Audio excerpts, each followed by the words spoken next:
Gente, na vida cristã, eu estava refletindo sobre a nossa vida cristã, né? E tem pessoas que diante de um confronto, né, com uma pessoa que não é cristã, e às vezes num momento de falha e é confrontado e alguns irmãos acabam entrando em crise devido a por ter falhado, né? E por algum momento pode ter escandalizado o mundo, né? O nome de Deus, vamos botar assim melhor. Mas e a gente tem que nos policiar quanto a isso. Mas eu gosto muito da exemplificação da vida de Pedro. Pedro foi um cara que tinha um temperamento forte. Em alguns momentos era impulsivo, como todos nós temos nossos momentos na vida. E é bom deixar enfatizado, melhor dizendo, que todos nós, até a pessoa mais ponderada, a pessoa mais equilibrada, tem seus momentos de baixa e de falha. E a ideia é que a gente reflete sobre a vida de Pedro. Pedro, as suas fases, ensina e mostra muito a nossa essência. Tu vê que Pedro, a gente conhece o texto, né? Ele nega Jesus ali e canta o galo 3 vezes, né? Aliás, por 3 vezes confesso que agora deu uma embolada agora. Foi 3 vezes o galo cantou ou foi 3? Não. Ele nega Jesus 3 vezes, aí o galo canta. Mas o que eu venho refletir aqui? Que Jesus, ele não leva em consideração os nossos momentos de mediocridade, de baixa, aqueles momentos que a gente até se desconhece. Deus está sempre olhando lá na frente. Tu vê que quando Pedro falhou lá, né, o Senhor foi lá resgatar. E ali tem as 3 palavras ali, né? Que Pedro, tu me ama. E primeiro começou no termo filia, né? Que é amizade, que é estima, que é respeito. E aí tu vê que as 2 vezes Pedro responde prontamente, de forma irrefletida. Ou pelo menos não dimensionou, né? E aí o Senhor sobe a régua, usa o verbo agapau, de ágape, né? Que é um amor doador, um amor que você entrega, um amor de entrega, um amor que você entrega a condução da sua vida para o teu Deus. E ali a crise bateu, né? A palavra de Deus diz que Pedro para ali, reflete, mas reitera o que ele tinha dito sobre o amor. E a coisa fantástica é que esse processo psicoterapêutico, o Senhor, ele não só o perdoa, mas dá um voto de confiança. E qual o seu maior voto de confiança? Apacenta as minhas ovelhas. E sabe uma coisa interessante? Trazendo agora para esse lado, o Senhor, ele sabe o nosso futuro melhor do que a gente. Rafa falou óbvio, sim. E eu vou mostrar ali que a todo momento que Jesus interagia com Pedro, ele já sinalizava que Pedro seria um grande líder na sua igreja primitiva. E essa é uma delas, apacenta minhas ovelhas. E eu não vou botar cronologicamente em ordem. Eu vou trazendo aqui conforme eu for lembrando. A segunda vez quando ele falou, né? Pedro, quando te converteres, testifica essa palavra com teus irmãos. Em outro momento, tem uma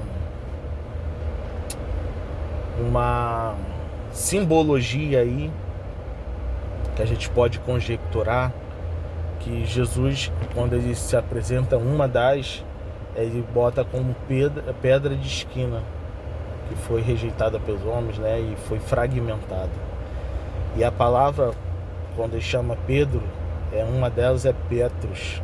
Aliás, chama de Pedro, né? Petros, que traz a ideia de fragmento de pedra.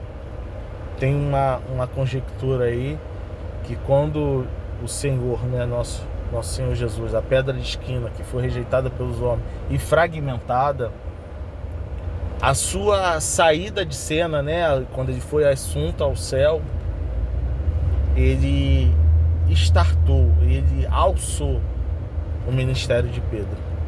Você repara só nas escrituras lá, quando Jesus sai de cena, Pedro entra em cena. Então,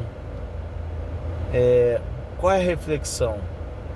Talvez você esteja aí cabisbaixo, desanimado, depressivo, cometeu um erro grave, escandalizou o nome do seu Jesus, do teu Deus. Mas, cara, levanta essa cabeça.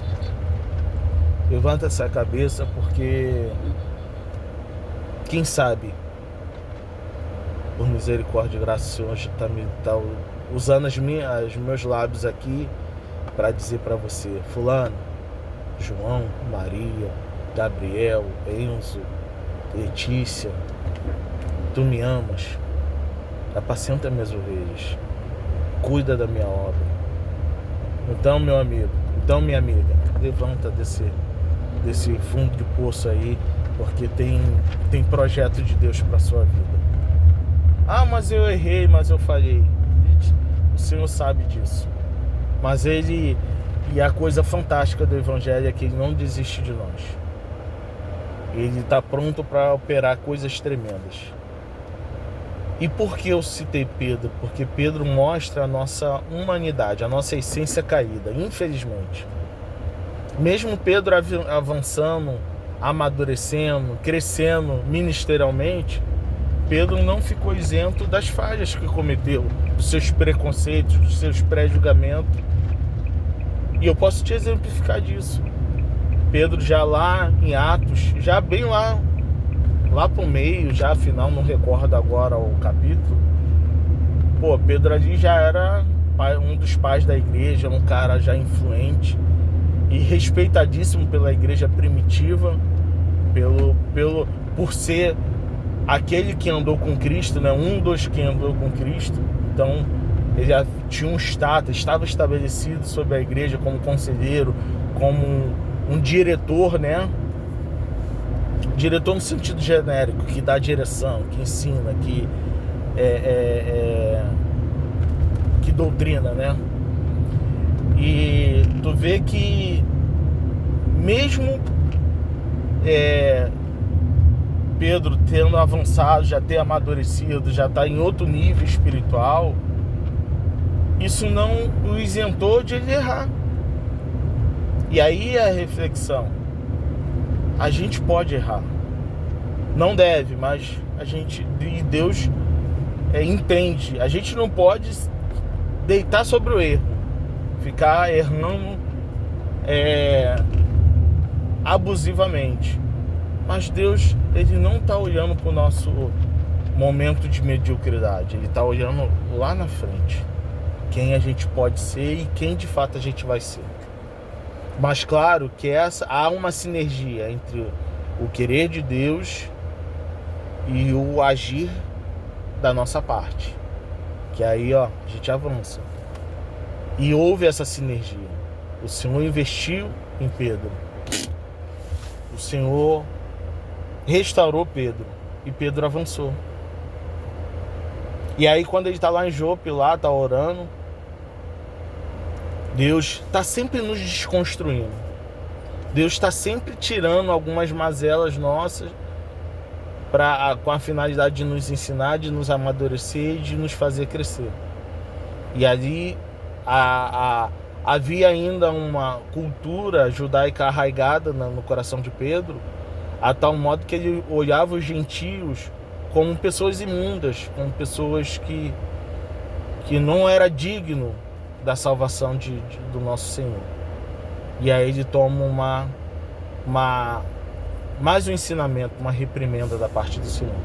E aí a gente conhece o texto, né, do lado do lençol que desce, e o Senhor propositalmente manda Paulo matar, Pedro, matar e comer, e ele ali retruca, né? O Senhor sabe que nunca entrou nada imundo na minha boca, né? E o Senhor estava fazendo uma analogia à entrada dos gentios no reino de Deus, aspas, né? E aí Pedro vai lá diante da Cornélio e sua família e amigos, né? Familiares e amigos. E ele vem cheio de reserva, cheio de tato, né? E tu vê que mais uma vez Pedro erra, né? Ele fala, vocês sabem que não é lícito um judeu entrar na casa de um gentio. E aí eu imagino palavras minhas, não está no texto. Imagina o Espírito Santo fala, Pedro, para de palhaçada. Sou eu que estou introduzindo os gentios no reino de Deus, porque vocês, pelo preconceito de vocês, fecharam a porta. E ali o Espírito Santo é derramado sobre aquelas pessoas e eles são tomados pelo Espírito Santo ali e tudo mais, são batizados pelo Espírito Santo. E o que a gente aprende sobre isso? Que enquanto a gente estiver sobre esta terra, infelizmente a gente vai errar. Mas o que vai diferenciar é a nossa capacidade de se levantar, reconhecer o erro e seguir em frente. Foi o que Davi fez. Davi foi chamado o segundo homem de Deus, segundo o coração de Deus, melhor dizendo, e errava bastante. Mas é isso aí, meu amigo, levanta essa cabeça, resgate o seu ânimo e volte-se para o Senhor, porque tem muita caminhada para a sua vida. Tem muito agir de Deus. O Senhor, fica tranquilo, Ele não está considerando esse tempo de mediocridade. Isso aí é só um tratamento. Isso aí, logo Ele vai te tirar se você permitir, se você quiser, porque tem que entrar a vontade humana também. Tem coisas que estão na tua esfera que Deus não vai fazer, é você que vai ter que fazer. E uma delas é se levantar e se voltar para o Senhor teu Deus. E aí, quanto ao futuro, faz o que Ele está te pedindo para fazer, faz o que a palavra de Deus orienta a fazer e o resto deixa que Ele vai fazer. Ele vai abrir o mar, Ele vai abrir as janelas dos céus, Ele vai frear e até matar, se for necessário, aqueles que vão se levantar para atrapalhar o projeto dele na sua vida, mas é Ele que faz. Então, receba essa palavra em nome de Jesus.